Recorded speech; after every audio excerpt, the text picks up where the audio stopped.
Hello, I'm Waqar Rizvi, and this is Scope. In the first segment of today's show, we're going to discuss Lebanon, and a lot has been happening in that country, as we've been telling you, since October, where protests began. All of this going back to a number of things. A, the governance system in Lebanon, which, as you well know, is a sectarian quota system. Then there's obviously corruption within that system as well, the way it is built. And now there's been more protests, specifically targeting banks as well, because dollar transactions and the fact that people aren't being able to get access to enough dollars is something that is obviously aggravating the situation even further. On top of this is there news that many politicians and elite from the country may very well be transferring money out of the country as well.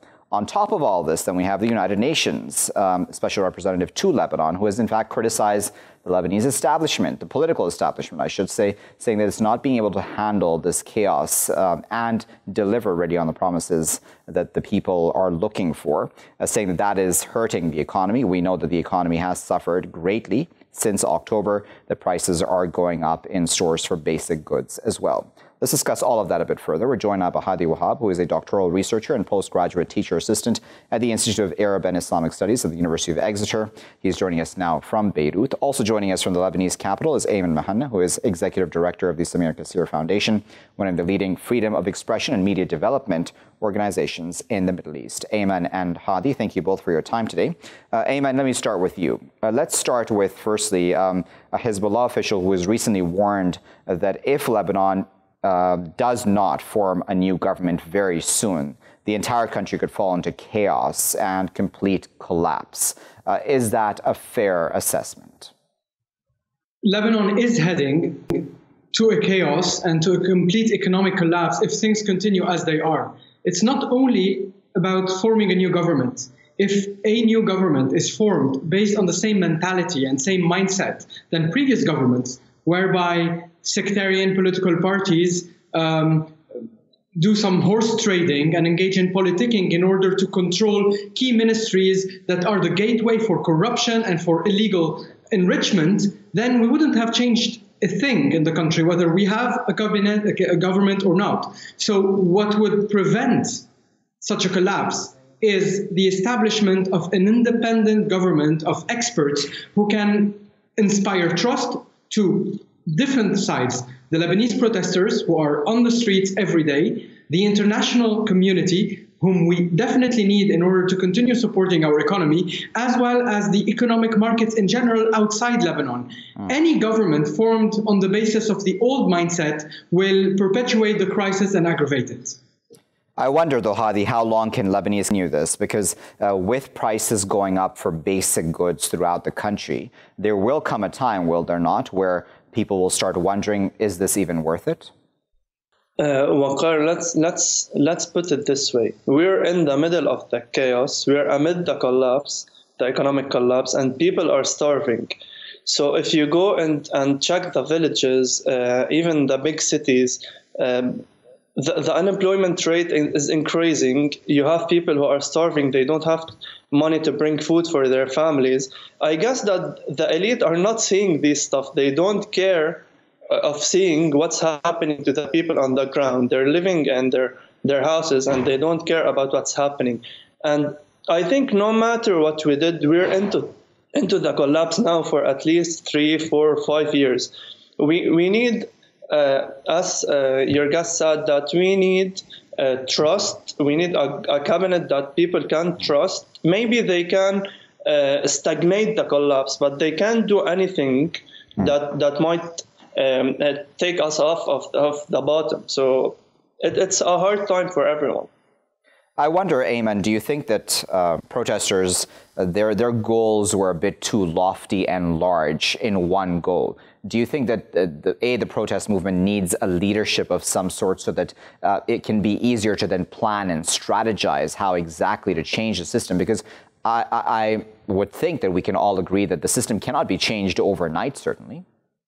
Actually, when the protests began, the goals were not that lofty. Actually, it's ironic to say that as Lebanese protesters, we were asking the politicians to behave lawfully. As simple as that. We told them, let the cabinet resign, let the constitutional process for the formation of a new cabinet take place swiftly, and make sure you appoint people who are not corrupt, and make sure you follow the existing rules when it comes to fighting corruption, increase the independence of the judiciary. These demands seem basic, they are not lofty, but in a country where corruption and bad governance have become the norm over decades, it's really sad to hear people say that our demands are lofty. We're just asking for people to stop stealing, as simple as that, and to take decisions that are, basic when it comes to the banking sector or the economic markets in general, the financial markets. Can we just have some rules that are applied equally to all citizens, rather than having banks without any form of supervision decide on their own who is allowed to withdraw their money, who is allowed or not to send money abroad in a completely chaotic situation? We are just asking for the basics. And unfortunately, this is a radical demand in Lebanon. So, Hadi, we're looking at images of those protesters who were protesting in front of banks, and they have been protesting for quite a long time now, specifically targeting banks as well. We've also had quite a bit of violence from the side of the protesters also. I know there has been violence from the side of security forces. For just a moment, though, I want to talk about the violence from the side of protesters who are smashing ATMs and, bank windows, all of that. That's not helping the cause, certainly.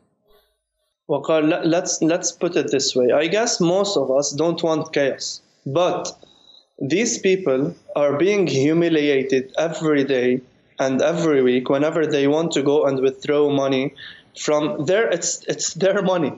So they're going to the banks, they're being humiliated. I think it's not logic to say that the employees of the bank hold responsibility, but the system, the whole system, the coalition between the politicians and the banking system is the real problem.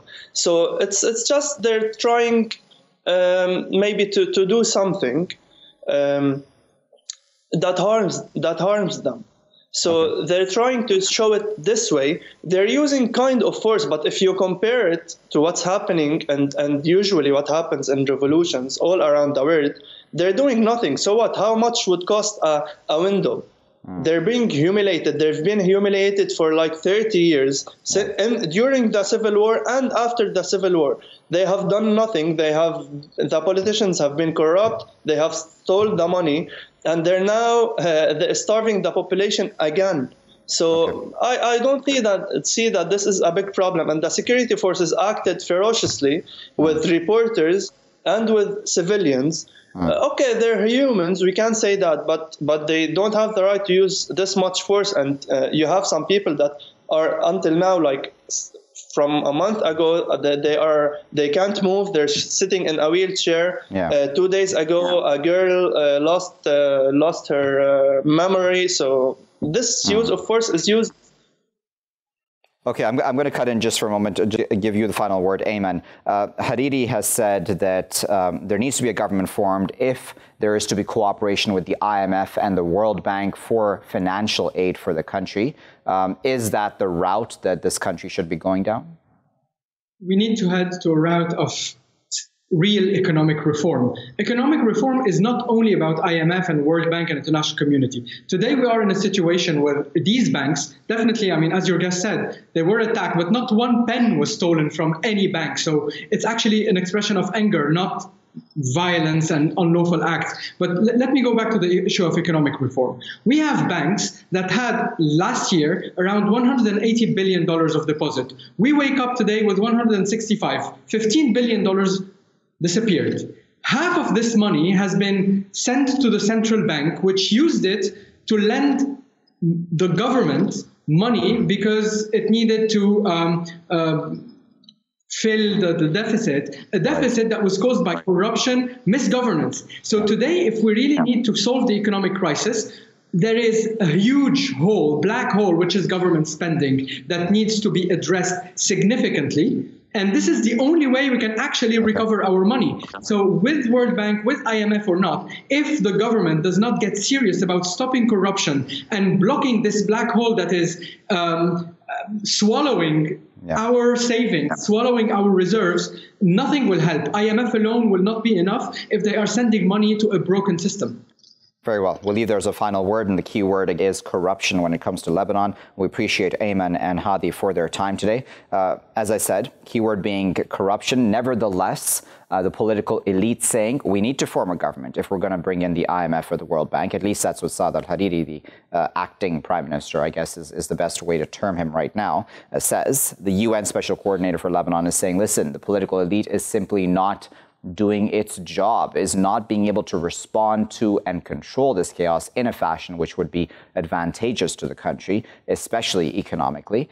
He's, spoken on quite harshly, in fact, about the political chaos in that country. Then we have, protesters ongoing with their activities in front of banks, smashing bank windows, smashing ATMs. Yes, as both of our guests have said, it's an expression of anger, right? No one's trying to just break bank windows for the sake of just hooliganism, but it's actually just an expression of anger because the banks aren't even giving them their own money, or access at least to their own money. Certainly a situation that cannot continue into the future. It has to be resolved sometime soon if there is not to be further chaos and instability there. We'll keep a close eye on that, of course, here in Scope. I'll be back with my next segment after this break.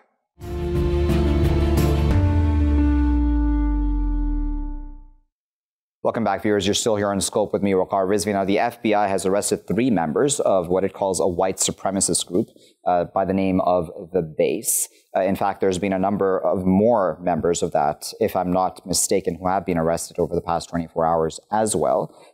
Some of these members are Canadians, from what I've understood, who have come over, one of them at least, illegally into the United States.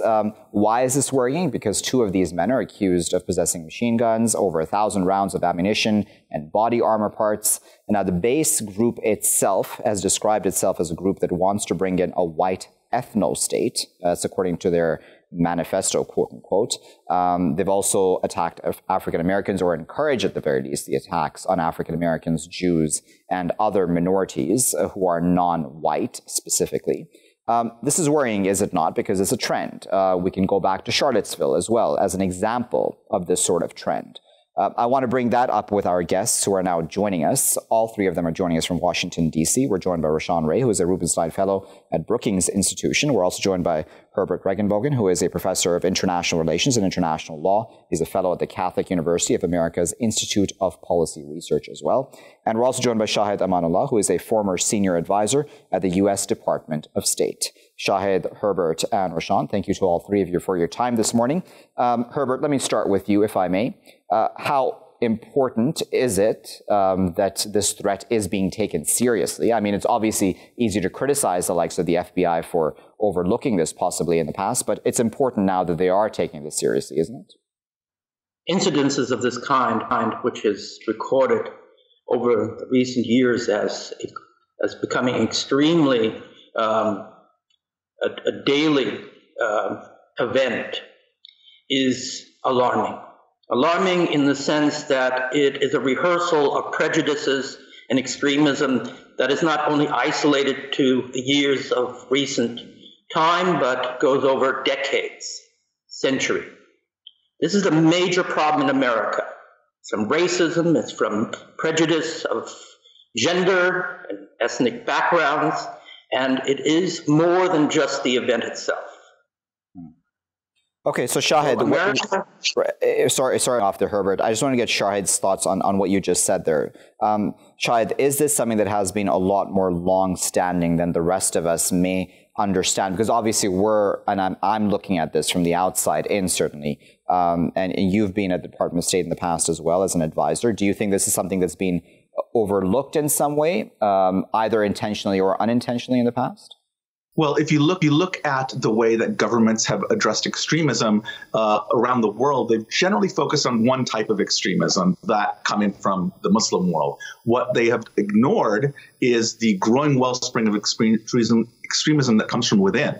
And one of the problems is that this type of extremism within America was treated as what they call domestic terrorism or domestic extremism, and they did not see what was happening underneath the scenes was that this is a transnational issue. White supremacists and white nationalists are getting information from their like-minded compatriots overseas. They are starting to cross-pollinate, not only with each other, but as you can see by the name of the organization, the base, they're even cross-pollinating from other types of extremist groups. And then they've been given a type of social permission as well. In the heightened politics of the day, they feel that they have the ability to speak out and also latch themselves onto otherwise kind of normal events. The events that are happening in the capital of Virginia are gun rights events. They're kind of within the law, but these people are now attaching their grievances to that and then using that as a platform to say that they have increased support for their cause. And that's why we have to start treating this as a transnational issue. Let me go to you, Herbert, with that very question then.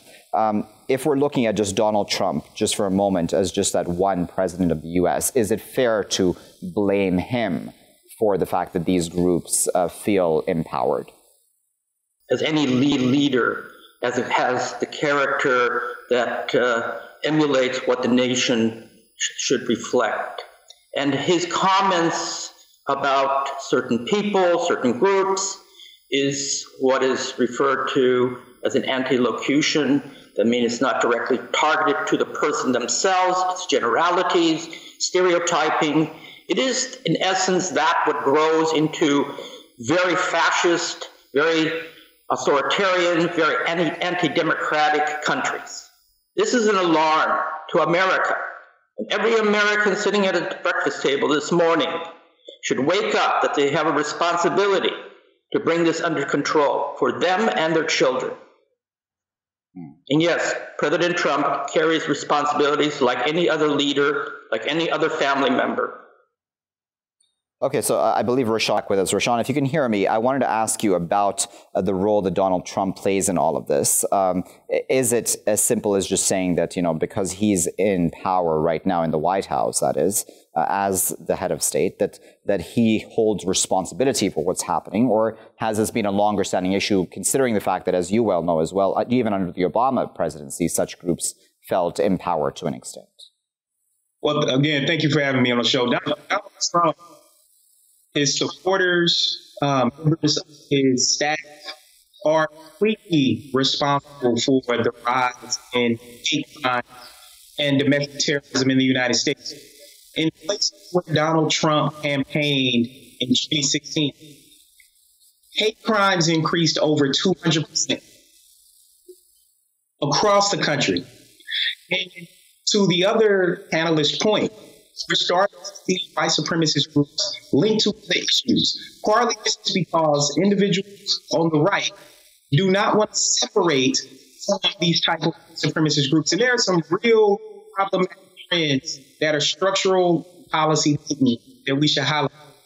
General John Allen, who is president of the institution, he recently testified before Congress on this topic and wrote an extensive report on the rise of white nationalism.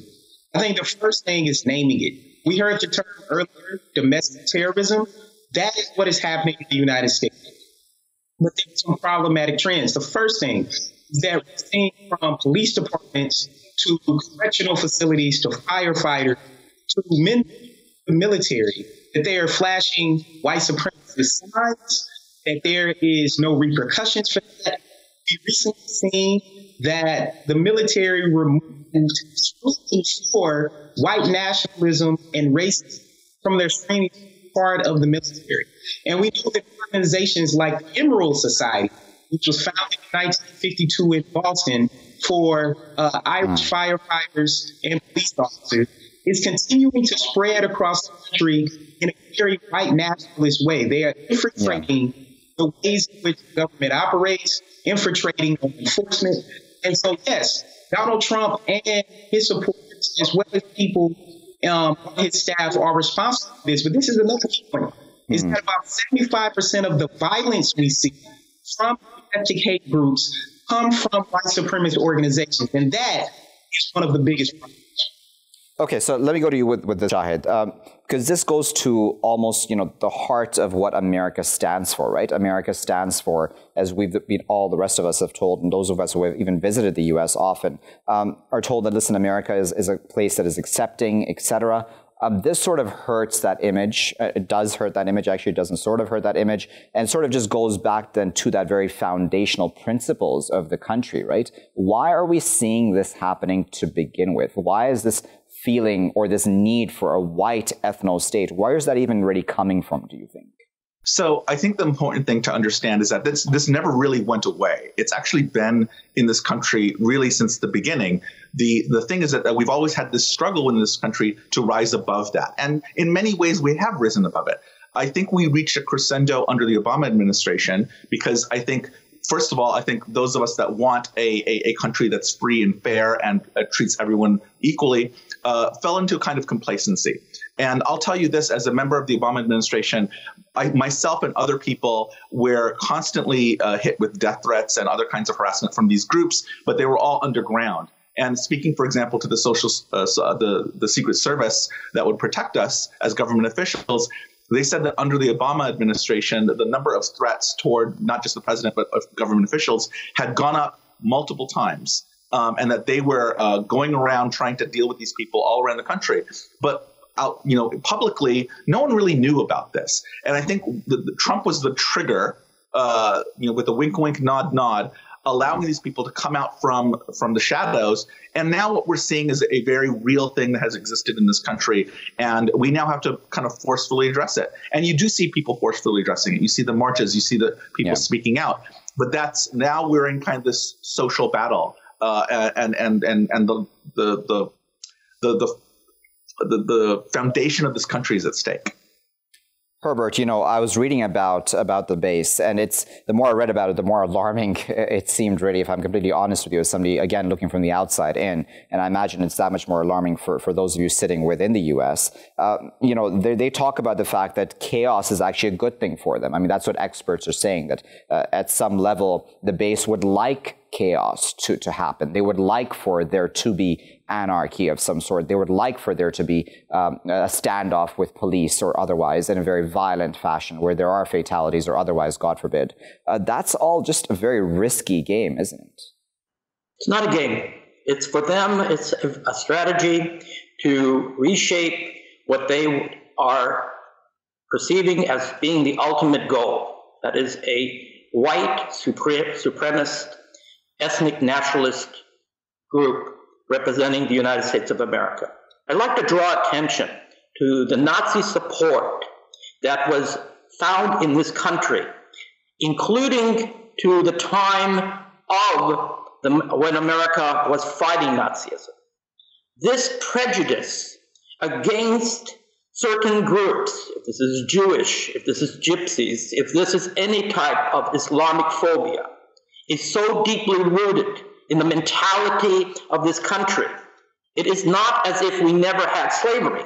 We have had so much prejudice that we have never understood the nature.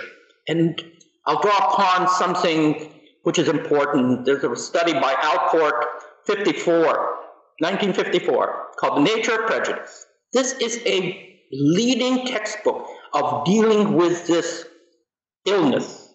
And this is what needs to be done in the education, in our leadership, in our culture, in our businesses. This is something that is a responsibility for every American.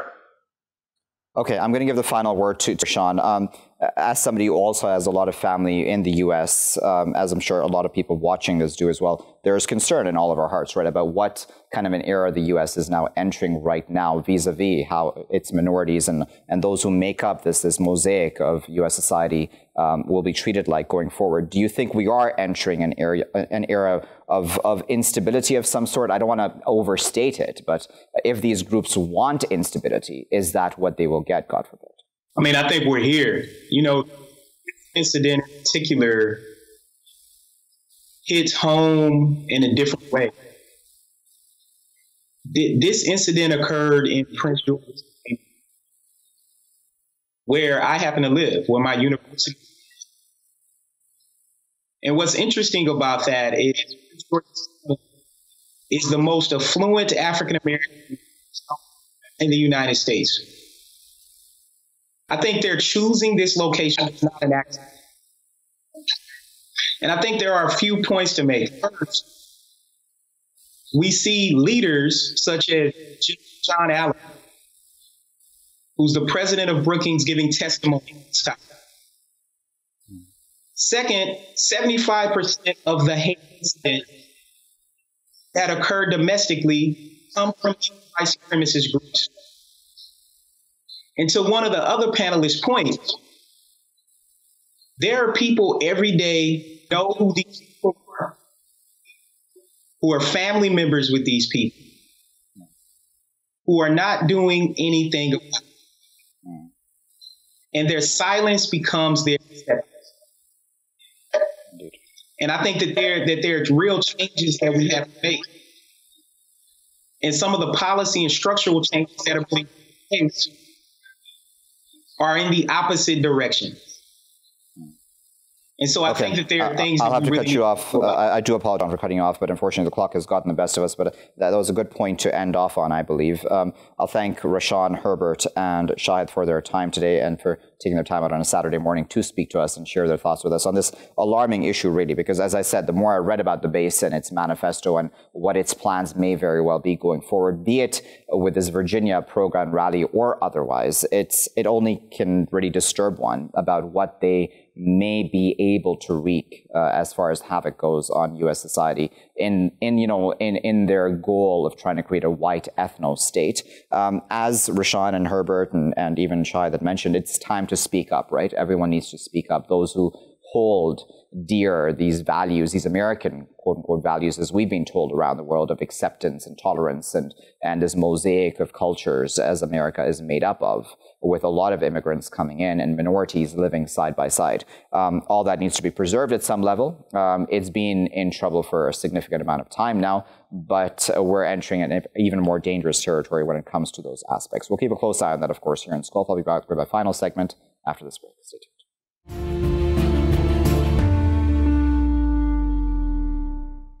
Welcome back, viewers. You're still here in Scope with me, Waqar Rizvi. In this segment, we're going to discuss a counter-terror police in the United Kingdom placing climate activists as well as animal rights activists and pacifist groups of different sorts on a list of extremist, quote-unquote, ideologies that should be reported to the PREVENT program. We have spoken about the PREVENT program previously on my show, certainly vis-a-vis the way it approaches Muslims, for example, and there's been a lot of criticism in that regard, certainly also. And I do want to discuss that very important aspect, too, in this show. But just on the point of Extinction Rebellion and Greenpeace and others being placed on this list, police have come out and said that doesn't mean that these are, in fact, extremist groups, but it's just somebody that we need to keep an eye on, just as something that we do on a general basis. I'm, of course, paraphrasing what they've been saying. Nevertheless, though, for many of these groups, it's about being labeled, right? Because that has a chilling effect. The moment you're labeled even something close to extremist or otherwise, or terrorist, that destroys reputations. And these groups are not certainly violent, and even police have agreed these are not violent groups. But nevertheless, again, labels matter, do they not? And this goes then back to the heart of an earlier point I just made about the PREVENT program and how successful / even unsuccessful it may have been and how it's approached minority communities and other communities in the UK. Let's discuss all of that a bit further. We're joined now by Simon Hale-Ross, who is a senior lecturer in law and policing in the Department of Law and Criminology at Edge Hill University. He's joining us now from Manchester. Joining us from Staffordshire is Lily Hamourtziadou, who is a senior lecturer at Birmingham City University and principal researcher of Iraq body count. Lily and Simon, thank you both for your time today. Lily, let me start with you. Let's talk firstly just about the climate activists as well as the animal rights and pacifist groups that have been added to this list. What do you make of that? I find it very strange that they have been put in the same list as terrorist groups, because I don't see what exactly they threaten in society, whether they threaten civilians like me the way, for example, terrorists do. And it also is very disconcerting that once again, a solution has to be somehow a military solution. That this is a matter for the police or for the military, the way terrorism is, when other solutions can be found to various security issues. Simon, what do you make of that? Because, the criticism that has come from these groups is that, listen, we're just presenting different points of view, right? We have a right to protest in a country which is democratic. So why would our form of dissent be so worrying for the establishment? You know me, Waqar. I'm the first one to defend the United Kingdom government's counterterrorism response, its policy and its law, but I cannot in this case. Students often ask me, Simon, where's the line between collective security and individual privacy? And when is this ever crossed? This is an example, I'm afraid. The government's gone way too far here. And it's interesting to see that the chief law enforcement here has come out and said it is regrettable that this was put on the extremist list. And so yes, it is regrettable. They should not be on that list. They should be nowhere near that list. And it's interesting in your opening statement there, when you were suggesting the pejorative nature of the label, these to be ascribed an extremist organisation or a terrorist organisation is extraordinarily pejorative, and we need to be careful that these terms are only used in the most extreme circumstances, not for groups of this nature. Okay, so Lily, let's then go part of the PREVENT program itself, because as you well know, being there in the UK, that the entire PREVENT program from day one has come under severe criticism. At the beginning, specifically really about how it approached Muslim communities in the UK, with the otherizing, if I may use that term, that many Muslims have felt at the hands of PREVENT. What are your thoughts about that? My thoughts is that once again, I see how this program and the approach of this program to groups of people who may threaten something, although not necessarily civilian lives, but threaten something, is used as a political tool. It's an instrument in the hands of an elite that wants to justify certain responses, certain measures, certain consequences. And although it is not the same as terrorism, I would say it is in the same category in terms of threat to something that is not immediate, because it is not accidental that a group like Extinction Rebellion, the same as other Islamic groups, have been defined as threats, because they are a threat to something, just not what they're supposed to be a threat to. So they may threaten certain elites, certain interests that are not necessarily what they call the national interests. If there is such a thing still, I'm not sure that there is. PREVENT is something that I have been asked time and again to use in when I'm teaching, when I'm marking, to point out which students are among the vulnerable or the ungovernable extremists. So far, it has not been very useful to me because I have never used it. I have never been able to apply it to anybody. And I think it is much more conducive to security that we encourage open debate and people being able to express their views than people being afraid to do so. You know, Simon, I want to get just on what Lily there said, and I wanted to add this on as well, that earlier in January, Counter Police in Southeast England had issued official guidance suggesting that, and I'm reading this off just so I'm careful here with the words, quote, Muslims who believe they are oppressed, end quote, could be a sign of a number of groups of extremist ideologies of some sort or potential extremism in the future. Again, labels, as you agreed as well, are important, aren't they? So do you think that in some ways this has been misdirected or just miscalculated in some way as far as how to approach this entire program? Yes, in terms of your last point, there's certainly a miscalculation there. We shouldn't even be using the term Muslim. There's a seriously different, you know there's a difference between Muslim and an extremist Islamist. There are very different things, and we do need to make a distinction here. To be using that term anywhere near this PREVENT strategy is wrong, fundamentally wrong. Lily's absolutely right. As an educator myself, we're in the same position. We've gone through this kind of PREVENT training, and we're expected to somehow apply it in our classroom. To do so is quite frankly quite ridiculous. We have to prompt open and honest debate. And I often do so in my classes as across the classes across the United Kingdom. There is a difference between an extremist organisation and a terrorist organisation, and there's most certainly a difference then when you take this into the way it's being applied here, which is political. Lily's absolutely right. It's political. It does not follow, I'm afraid, the rule of law, as I understand it, certainly. So yeah, I am concerned about this edition.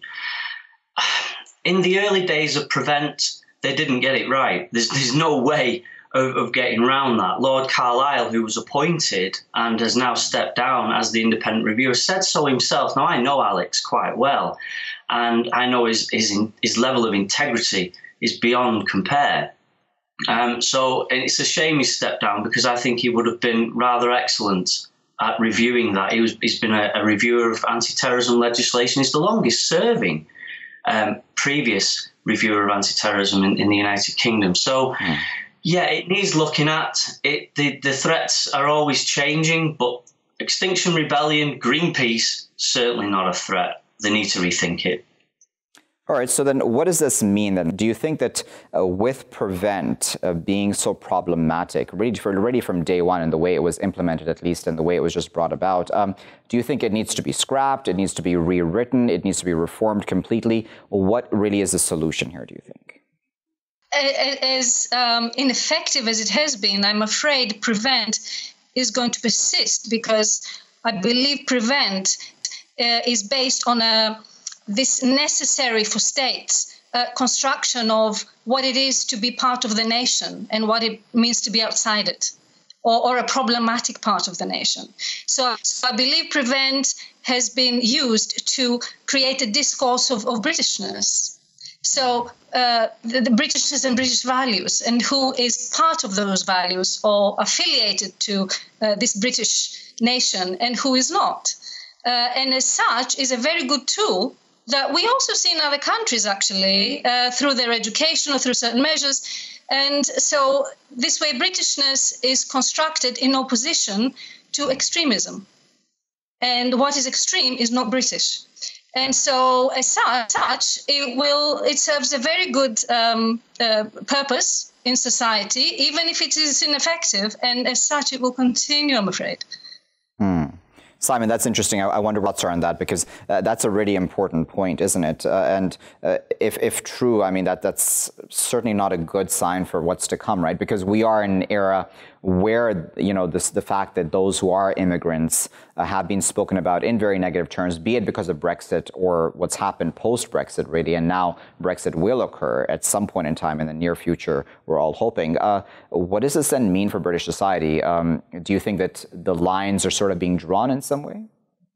I don't think the lines are quite blurred at the moment in the United Kingdom. We have a right-wing government, very left-wing opposition. I'm politically lost. I've said this before because I'm a centralist, as are many people. Politically, it's difficult for me to comment because I'm a lawyer, and we should follow the law above all else. That's obviously my opinion. That's where I would stand. In terms of Prevent, do we need it? We need something. We need something. If I have a student that says, yes, I'm a member of National Action, which is a far right-wing extremist group, then I need, which is banned, it's a terrorist organisation, then I would need some sort of avenue to report that. Surely, it's my duty to do so. It's everybody's duty to do so. But I mean, the language that's been used in terms of Extinction Rebellion, I mean, it's any expressions of support. It's really interesting that they've used that phrase, because that links to the latest Counterterrorism and Border Security Act of 2019, which essentially criminalises any opinion or belief in support of a prescribed organisation, which is interesting.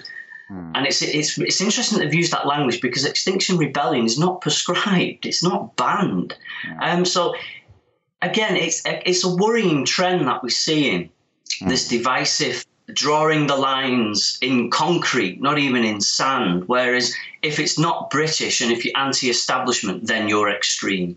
And that notion is ridiculous. Just before I go to Liddy with her final thought, Simon, I wanted to ask, if you were, as you said, in a position where a student came up to you and said, listen, I'm part of National Action, do you think it is your place to report that? Because I imagine that you can also see that there is that hypothetical situation where somebody in your position may very well misuse Prevent too? I think it's misunderstood rather than misused. It obviously can be misused. Everything can be misused, but I think it's misunderstood in terms of in particular in terms of education. If a student said to me they were a member of an illegal, prescribed, banned organisation, then to be honest, it's gone too far. There's no way that I could debate that membership with the student. It's gone too far. And if that student then is involved later down the line in some sort of terrorist attack, then that really, I would seriously that would play on my conscience. There is a line. Okay, I'm just gonna go to you, Lily, just quickly, if you can do it under a minute. What are your thoughts on what Simon there said? If a student came up to you and said they were part of a banned organization of some sort, be it far right or otherwise, how would you approach that? I would have a conversation with the student, first of all, to understand what motivated that student to join that group. I would think very carefully about reporting that student to anybody, because as lecturers, we don't only teach, we have a pastoral role as well. I would want to try and understand what is happening to that student and what it means to them to join this organization, because they may not do so because they're violent or aggressive or necessarily ready to commit a violent act. So that would be my first response before I report anything to anyone. Very well. We'll leave it there at that as our final thought. Of course, we appreciate Lily and Simon, as always, for their thoughts and their insight. An important issue, viewers, because we are now entering, both in the US and the UK, as with our previous segment also we've shown you, that counterterrorism and this entire issue of how extremist groups are to be approached, be it far right or otherwise, is now up for debate. Extinction Rebellion, these are just activists who are calling attention to the world around us changing because of climate change and other such man-made disasters, really, as scientists now agree. How can they really be extremists? How is it that the PREVENT program would see these people, or the UK government, I should say, would see these people as potentially violent in the future, or Greenpeace, or other pacifist groups of some sort, or animal rights groups? That sort of defies logic, doesn't it? Again, goes to show for the ridiculousness of the PREVENT program overall, doesn't it? Because again, as I'd put to our guests, they've otherized, at the beginning at least, of the PREVENT program, many of the Muslims in the UK, and that's been a problem, and many have held back them from cooperating further with PREVENT because, again, they feel that their community is under attack. So if there's any genuine concerns, even that is probably not being aired at this time. So it sort of defeats the purpose, doesn't it? We'll keep a close eye on that, of course, here in Scope. I'll leave it there for now, though. I've been Waqar Rizvi. Thanks for watching.